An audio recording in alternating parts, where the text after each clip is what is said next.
I would like to thank you for taking out time sharing your perspective on NewsX World. Meanwhile, viewers, we're shifting focus to the Middle East, where we're now learning that the Israeli military has urged residents of Gaza City to evacuate immediately and move south to a designated humanitarian zone in Khan Younis. It is preparing to launch a major offensive to capture Gaza's largest urban center. The Israeli army has stated that the area offers essential services including field hospitals, water and medical supplies, and is working alongside the United Nations and international organizations to provide ongoing aid. Now, this announcement comes amid weeks of intense Israeli strikes on Gaza City's northern suburbs, with the military now controlling roughly half the city and about 75% of the entire Gaza Strip. Israeli Prime Minister Benjamin Netanyahu has insisted that capturing Gaza City is crucial to defeating Hamas.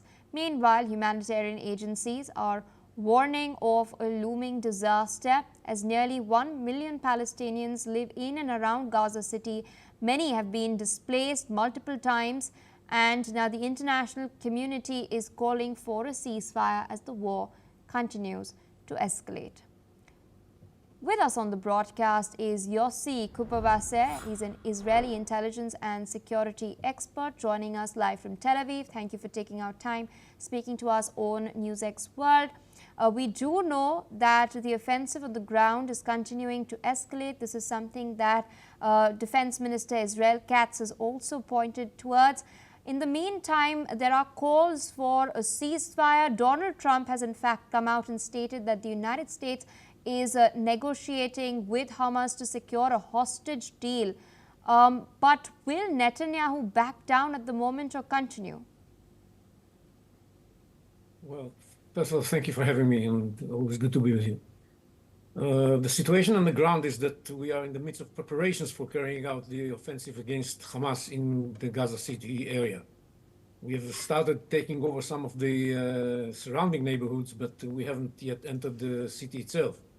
And this is in preparation. And in order to make it possible to be done without causing damage to the civilians living there, we are asking the civilians to move to the south of the city, where we have prepared an area that is called the Humanitarian area or something like that, that is where they're going to be provided with all that they need, the food, medicine, whatever, and be away of harm's way. That's the most important thing. And we have seen it already yesterday when we had to take care of a building that was used for military purposes, a high-rising building in Gaza City that was used for military purposes, and we had to ask the people living in this building to evacuate it before we take care of it. And this is going to be the case in more buildings if they do not move away from there. The problem is that Hamas refuses to allow them to go there. And with gun points pointed towards them, they ask them to stay in dangerous areas because they believe that they can use them as human shields. So that's the problem. Now, regarding the deal for releasing the hostages, we are ready for one deal, the deal that will release all the hostages and will make sure that Hamas is disarmed.